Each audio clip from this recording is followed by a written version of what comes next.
मौलाना अबुल कलाम आजाद, मौलाना फजल हक खैराबादी, मौलाना फजल हक खैराबादी, महात्मा गांधी, डॉक्टर लोहिया, 15 अगस्त शहीद अशफाकुल्लाह खान, मदरसा सबीलुस सलाम। शुक्रिया।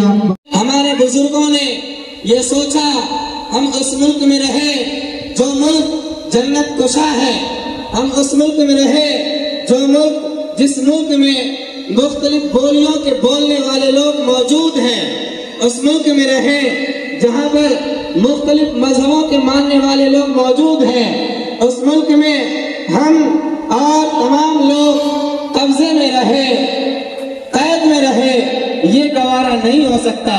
तो हमारे अकाबिरों ने, हमारे बुजुर्गों ने इस मुल्क को आजाद कराने के लिए कंधों से कंधे मिला करके तमाम अकाबिरीन ने, तमाम मजहब के लोगों ने इस मुल्क को आजाद कराने के लिए कंधे से कंधे मिलाया।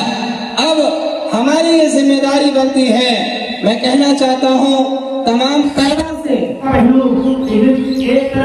महात्मा गांधी जैसे लोग, डॉक्टर लोहिया और भीमराव अंबेडकर जैसे लोग खड़े थे। दूसरी तरफ मौलाना फजल हक खैराबादी, मौलाना रशीद अहमद गंगोही, मौलाना हुसैन अहमद मदनी रहमतुल्लाह अलैह, ये तमाम लोग इस मुल्क को आज़ाद करने और कराने में तमाम लोगों ने अपने खून को बहाया है। आज इस मुल्क में हम और आप रहते हैं जहाँ पर दहशतगर्दी करने वाले लोगों ने, जहाँ पर फितना करने वाले लोगों ने, हम अपने तलबा को बताएं और जिस तरीके से ये तलबा और आप तमाम लोग और पूरे हिंदुस्तान में परचम कुशाई के नाम पर झंडे में और हमारे इस परचम के लिए तमाम लोग जो है रंगे हुए हैं, और यहाँ पर भी हिंदुस्तान की तारीख के बारे में, हमारे पुरखों के बारे में बताया जाए और इस आज़ादी को बाकी रखा जाए। मैं इस मौके पर ये कहना चाहता हूँ कि बताए कि हमारे पुरखों ने पसीना नहीं बहाया है बल्कि खून बहाया है। मैं इसी पर अपनी बात को खत्म करता हूँ। बहुत ज्यादा लंबी चौड़ी बातें होती जा रही है, हम लोगों को 3-4 प्रोग्राम में जाना है। मैं इस मौके पर अपनी बात को खत्म करता हूँ। तकबीर।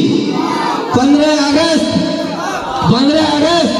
मदरसा सबीलुस सलाम, मदरसा सबीलुस सलाम, हाजी चौक मदरसा सबीलुस सलाम, अल कमर कॉलोनी, मुफ्ती अब्दुल हसीस साहब दामद बरकातुहुल आलिया, मौलाना अबुल कलाम आजाद, मौलाना अबुल कलाम आजाद, मौलाना अबुल कलाम आजाद, मौलाना फजल हक खैराबादी, मौलाना फजल हक खैराबादी, महात्मा गांधी, डॉक्टर लोहिया, 15 अगस्त मदरसा सबीलुस सलाम, अशफाकुल्लाह खान, शहीद अशफाकुल्लाह खान, मदरसा सबीलुस सलाम।